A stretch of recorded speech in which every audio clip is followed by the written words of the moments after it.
क्या भारत ने पाकिस्तान और उसके नए आका तुर्की को ऐसा सबक सिखाया है जो वो सदियों तक नहीं भूलेंगे? आखिर पाकिस्तान छोड़ो, तुर्की भी क्यों है टेंशन में? कैसे भारत ने तुर्की के दिए हुए 2 हथियारों के उड़ा दिए चिथड़े? तुर्की ने यूक्रेन को दिए थे यही वो हथियार जिन्हें रोक पाने में रूस भी था नाकाम, उसे भारत ने आराम से ठोक डाला। क्या है तुर्की का वो अजेय ड्रोन जिसने यूक्रेन युद्ध में पलट दिया था पासा? भारत ने एक ही दिन में दिखा दिए तारे। क्या ये HA-3 कैमिकेज ड्रोन जो पलक झपकते ही तबाही मचाने के लिए बदनाम है, भारत ने भयंकर ठोका। जहां पर रखे थे तुर्की के सारे महाड्रोन, भारत ने पाकिस्तान के उस समूचे एयरबेस को ही कर दिया नेस्तनाबूद।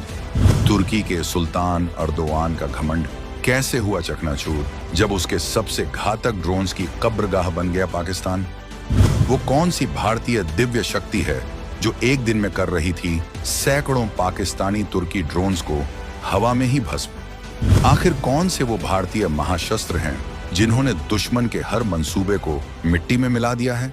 भारत ने मात्र 4 दिनों के अंदर पाकिस्तान को वो दिन दिखाए हैं, वो तबाही का मंजर दिखाया है जिसे वो आने वाली कई पीढ़ियों तक याद रखेगा। पाकिस्तान के कई बड़े सैन्य ठिकाने जहां से भारत के खिलाफ साजिशें रची जाती थीं, अब मलबे के ढेर में तब्दील हो चुके हैं। उनके कई महत्वपूर्ण एयरबेस जहां उनके लड़ाकू विमान और ड्रोन इतराते फिरते थे, अब वीरान खंडहरों की शक्ल ले चुके हैं। सैकड़ों ड्रोन्स जिन्हें वो अपनी बड़ी ताकत समझते थे, हवा में ही राख बन चुके हैं। और तो और उनके कई फाइटर जेट्स भी इस भारतीय कहर का शिकार बने हैं। दुनिया का स्वघोषित सुपर पावर अमेरिका भी भौचक्का रह गया है। उसकी आंखें फटी की फटी रह गई हैं जब भारत की स्वदेशी आकाश मिसाइल ने उसके सबसे एडवांस माने जाने वाले F-16 फाइटर जेट के ऐसे चिथड़े उड़ाए कि देखने वाले कांप गए।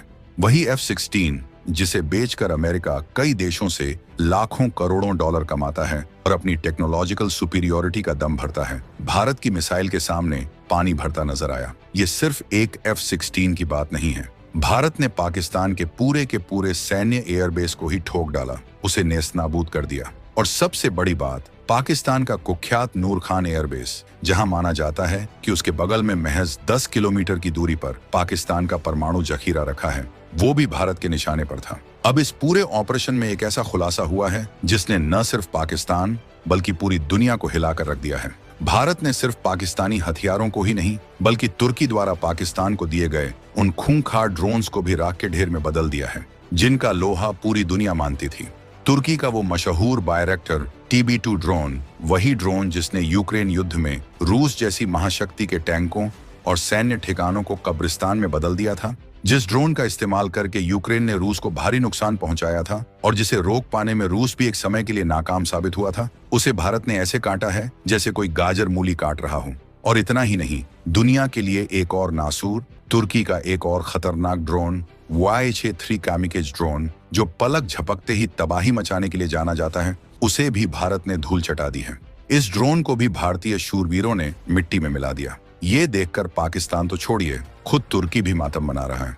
उसके राष्ट्रपति अर्दोआन, जो खुद को इस्लामी दुनिया का नया खलीफा समझते हैं, उनके होश फाख्ता हो गए हैं कि कैसे उनके सबसे बेहतरीन और अजेय समझे जाने वाले हथियार भारत के सामने बेबस साबित हो रहे हैं। सवाल ये है कि भारत ने ये सब किया कैसे? कैसे भारत ने इतने खतरनाक और आधुनिक समझे जाने वाले हथियारों को खिलौना बनाकर रख दिया? और याद कीजिए, कैसे कुछ ही दिन पहले तुर्की का एक बड़ा जंगी जहाज TCG बुयोकाड़ा इन्हीं ड्रोन्स, बमों और मिसाइलों से लैस होकर कराची बंदरगाह पर पहुंचा था और पाकिस्तान को ये जानलेवा खिलौने सौंपे थे।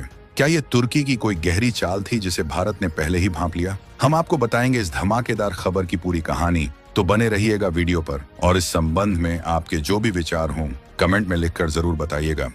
आखिर पाकिस्तान छोड़ो, तुर्की भी क्यों है टेंशन में? कैसे भारत ने तुर्की के दिए हुए 2 हथियारों के उड़ा दिए चिथड़े? दोस्तों, तुर्की के राष्ट्रपति रेचेप तैयप अर्दोआन, जो खुद को इस्लामिक वर्ल्ड का नया लीडर बनाने का ख्वाब देख रहे हैं, उनके पसीने क्यों छूट रहे हैं? वजह साफ है, भारत ने सिर्फ पाकिस्तान को ही नहीं बल्कि तुर्की के डिफेंस इंडस्ट्री के गुमान को भी जमीन पर ला दिया है।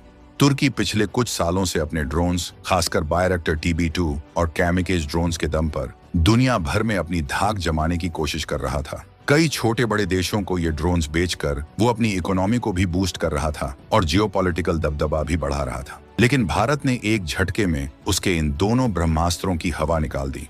बैरक्टर TB2, जिसे गेम चेंजर कहा जा रहा था, और YIHE-3 कामिकेज ड्रोन, जो अपनी घातक स्ट्राइक कैपेसिटी के लिए जाना जाता था, दोनों ही भारतीय सैन्य रणनीति और टेक्नोलॉजी के सामने पानी भरते नजर आए। जब आपके सबसे बेहतरीन हथियार दुश्मन के सामने ऐसे फेल हो जाएं, तो टेंशन होना लाजमी है। तुर्की को अब ये डर सता रहा है कि अगर भारत उनके टॉप ड्रोन्स को ऐसे ही ढेर करता रहा तो दुनिया में उनकी साख का क्या होगा? कौन खरीदेगा उनके हथियार? ये सिर्फ आर्थिक नुकसान नहीं, बल्कि तुर्की के बढ़ते ग्लोबल एम्बिशंस पर भी एक कड़ा प्रहार है।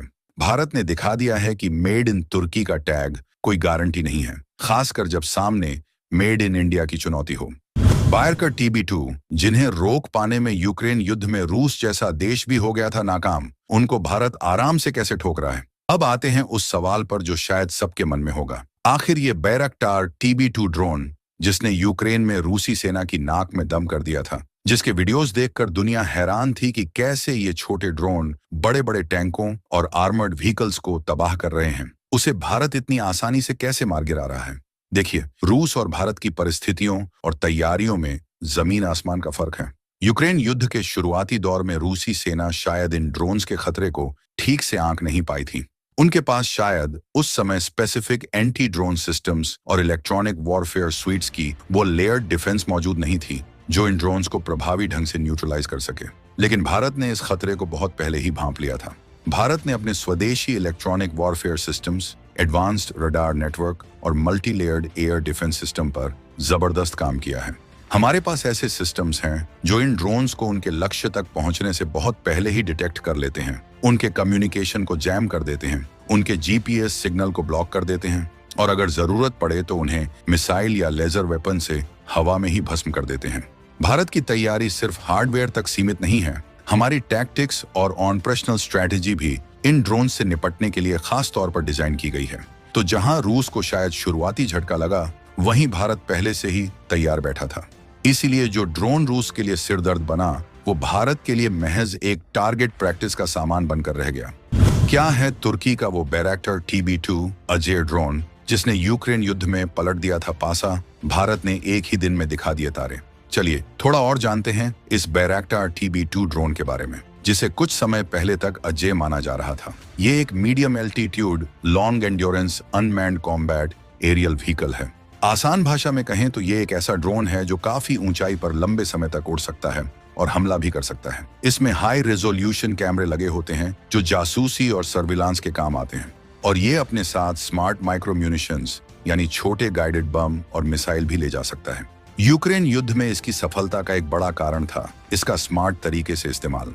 यूक्रेनी सेना ने इसे रूसी सप्लाई लाइंस, कमांड पोस्ट्स और बख्तरबंद गाड़ियों को निशाना बनाने के लिए इस्तेमाल किया। इसकी कम लागत और ऑपरेशनल फ्लेक्सिबिलिटी ने इसे कई देशों के लिए आकर्षक बना दिया। लेकिन भारत ने इस अजय ड्रोन को एक ही दिन में तारे दिखा दिए। भारत की multi layered air defence shield, जिसमें advanced radar, sophisticated jamming equipment और सतह से हवा में मार करने वाली मिसाइलें शामिल हैं, इस ड्रोन के लिए एक अभेद्य किला साबित हुई। भारत ने न सिर्फ इन ड्रोन्स को मार गिराया, बल्कि शायद उनके कंट्रोल सिस्टम्स को हैक करके या जैम करके उन्हें मिसगाइड भी किया हो। नतीजा ये हुआ कि जो ड्रोन कल तक हीरो था, वो आज भारत के सामने जीरो बन गया।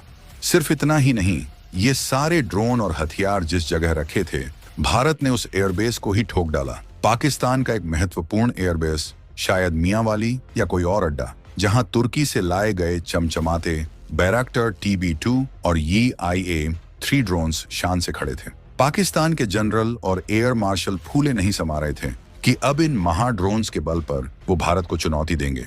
लेकिन भारत ने सीधे उस एयरबेस को ही टारगेट करके ये संदेश दिया कि हम सिर्फ बीमारी का इलाज नहीं करते, हम बीमारी की जड़ को ही उखाड़ फेंकते हैं।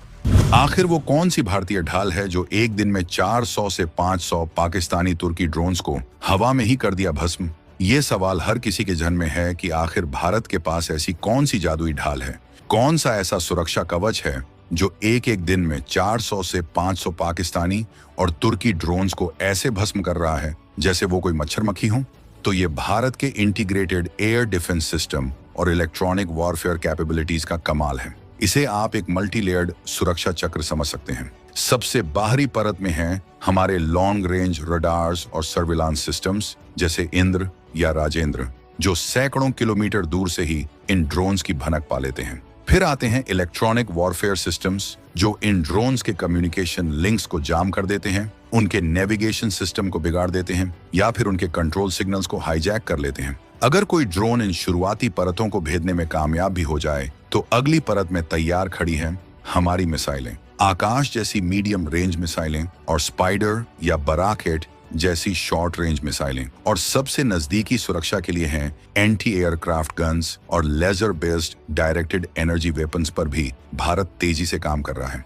इस पूरे सिस्टम को कंट्रोल करता है एक centralised command and control centre, जो रियल टाइम में थ्रेट्स को एनालाइज करके सबसे सटीक काउंटर मेजर को एक्टिवेट करता है।